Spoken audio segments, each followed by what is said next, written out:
ഓഫീസിൻ്റെ തൊട്ടടുത്തായിട്ട് ഷൊർണൂർ റോഡിൽ കൗസ്തൂഭത്തിൽ ഇപ്പം മാതൃഭൂമിയുടെ ഒരു ബുക്ക് സ്റ്റാളൊക്കെ തുടങ്ങിയിട്ടുണ്ട് കേട്ടോ. ബുക്ക് സ്റ്റാൾ തുടങ്ങിയിട്ട് മീൻസ് കുറച്ച് ദിവസത്തേക്ക് ഇങ്ങനെ എക്സിബിഷൻ പോലെ കുറേ ബുക്കുകളുണ്ട് അവിടെ. കുറേ മോട്ടിവേഷൻ അങ്ങനെ അങ്ങനെയൊക്കെ നോക്കി. അത് കഴിഞ്ഞിട്ട് പിന്നെ നമ്മളുടെ മെയിൻ സ്ഥലത്തേക്ക് വന്നു. ഡ്രോയിങ്, കുഞ്ഞു കുട്ടികളുടെ കഥാപുസ്തകം അതൊക്കെ വാങ്ങാമെന്ന് വിചാരിച്ചിട്ട് ഡ്രോയിങ് ഒക്കെ ചെയ്തിട്ട് എത്ര നാളായി. അപ്പോൾ ഞങ്ങളത് പറഞ്ഞിട്ട് ഡ്രോയിങ് വാങ്ങാമെന്നൊക്കെ പറഞ്ഞ് ഇരിക്കുമായിരുന്നു. അപ്പോൾ 50 രൂപയാണ് ഒരു ഡ്രോയിങ് ബുക്കിന്. അപ്പോൾ ഞങ്ങൾ വിചാരിച്ചു 50 രൂപ ഡിസ്കൗണ്ട് ഉണ്ടെങ്കിൽ വാങ്ങാമെന്നൊക്കെ വിചാരിച്ചു. പക്ഷേ 100 രൂപയ്ക്ക് മുകളിൽ പർച്ചേസ് ചെയ്താലാണ് ഡിസ്കൗണ്ടൊക്കെ കിട്ടുള്ളൂ.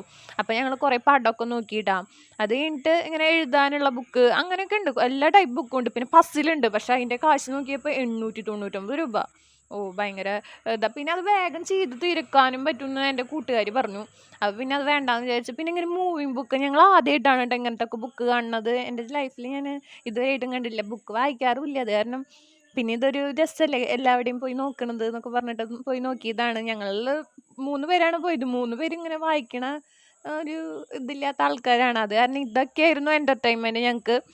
ഇങ്ങനെ ഓരോന്ന് ഹൈഡ് ചെയ്തിരിക്കണ ബുക്കുകളാണ്. ഇങ്ങനെ നമ്മളിങ്ങനെ നീക്കുമ്പോൾ അത് പുറത്തേക്ക് വരും. പിന്നെ ഞങ്ങൾക്ക് ബൊക്ക വാങ്ങാം, ബൊക്കയല്ല പൂ വാങ്ങാനായിട്ട് തന്നിട്ടുണ്ടായിരുന്നു. അങ്ങനെ പൂവൊക്കെ വാങ്ങിച്ചു കിട്ടാം. അത് കഴിഞ്ഞിട്ട് ഞങ്ങൾ ഉച്ച കഴിഞ്ഞ് 3 മണിയായപ്പോൾ സിനിമയ്ക്ക് പോയിട്ടാണ്. ധീരൻ സിനിമയ്ക്കാണ് പോയത്. നല്ലതായിരുന്നു, കുറേ ചിരിക്കാനൊക്കെ ഉണ്ടായിരുന്നു. എനിക്കിഷ്ടമായി സിനിമ. അത്രേ ഉള്ളൂ. Tata bye.